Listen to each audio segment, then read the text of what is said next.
and a half minutes on this. I think we will have to close our questions here. Bill.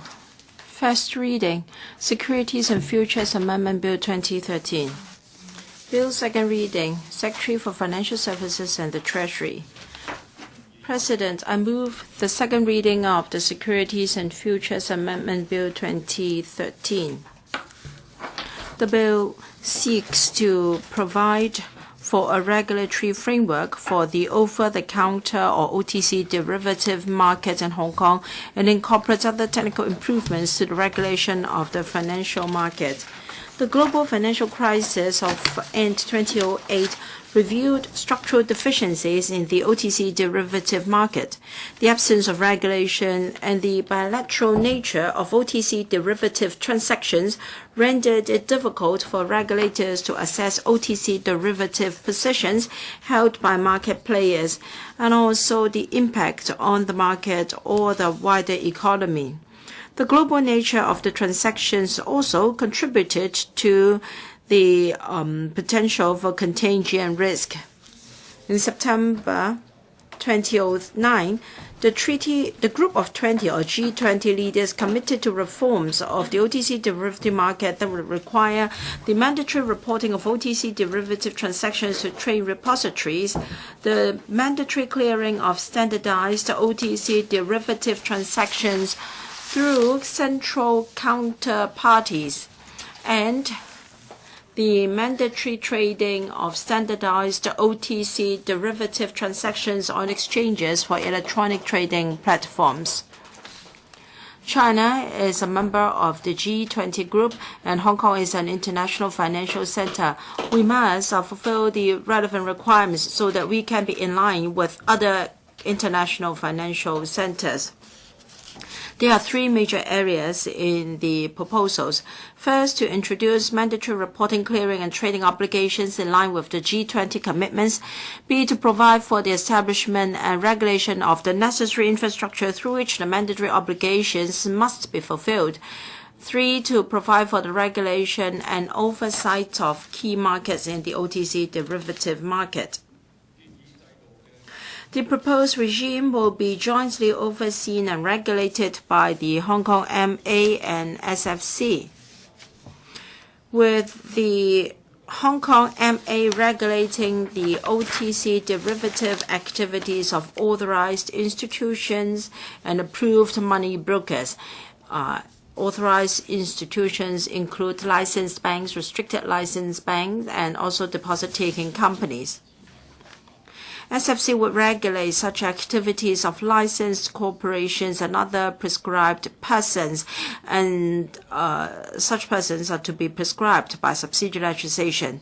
To ensure that the Hong Kong MA and SFC have the relevant powers to do so, we propose to extend the SFC's existing investigation and regulatory powers under LSFO, and to confer new investigation and disciplinary powers on the Hong Kong MA as appropriate. To ensure a level playing field, investigation and disciplinary powers conferred to Hong Kong MA under the bill will be consistent with those conferred to SFC under the SF Ordinance.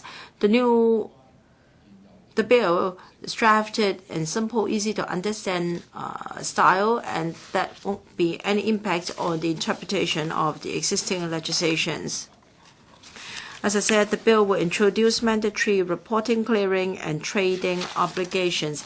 However, mandatory trading obligation will not be implemented at the outset pending further study of local market conditions.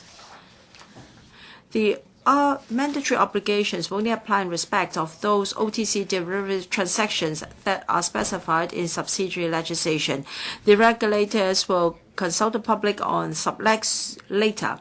Currently, only certain types of interest rate swaps and non-deliverable forwards will be specified, as these are the major types of OTC derivative transactions conducted in Hong Kong and are capable of standardization. The bill will introduce two new regulated activities in relation to OTC derivatives. New Type 11 RA regulated activities to cover the activities of dealers and advisors, and a new Type 12 RA to cover the activities of clearing agents. And the existing Type 9 RA asset management and Type 7 RA provision of automated trading services will be expanded to cover OTC derivative portfolios and transactions, respectively.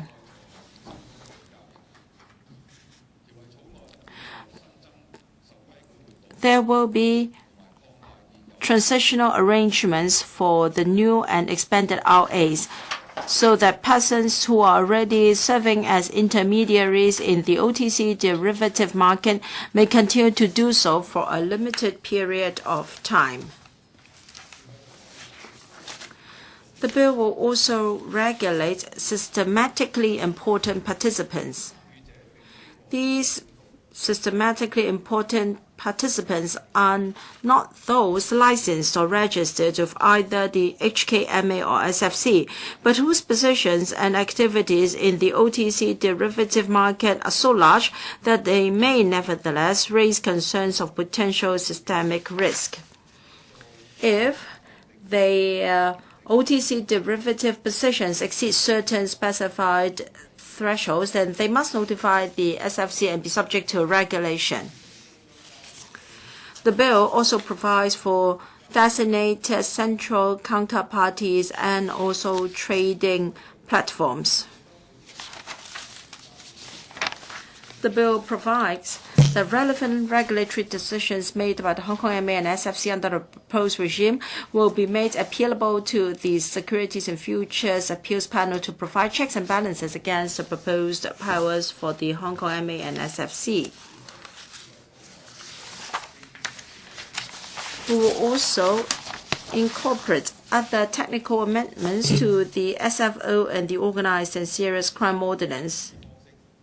First, we require notifications of reports under Part 15, Disclosure of Interest of the Ordinance, to be filed electronically. And we will also empower courts to make disgorgement orders for the purpose of recouping illegal gains from committing a market misconduct offense. This will be in line with the recommendations made by the Financial Action Task Force on Money Laundering.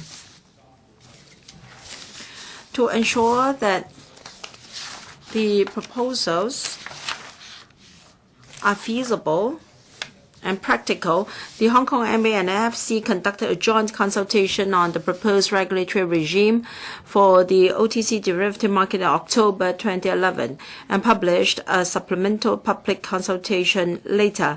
Respondents generally supported the proposed regulatory regime and recognized the need for Hong Kong to develop and implement measures in line with G20 commitments of reforming the OTC derivative market. They supported the proposed division of regulatory responsibilities between Hong Kong MA and SFC. We also briefed the LegCo panel on financial affairs on a regulatory proposal at its meetings on the 3rd of January 2011, 2nd of April 2012, and 4th of March 2013. Members generally supported the introduction of a bill to regulate the OTC derivative market. President, the bill will help Hong Kong to establish an appropriate and effective regulatory regime for the OTC derivative market. It will help us to comply with the G20 commitments and will ensure that Hong Kong is in line with the development in other major financial centers. I urge members to support the bill. President, I so submit. I now propose the question to you, and that is the Securities and Futures Amendment Bill 2030 be read the second time. In accordance with the rules of procedure, the debate is now adjourned and the bill is referred to the House Committee. We now resume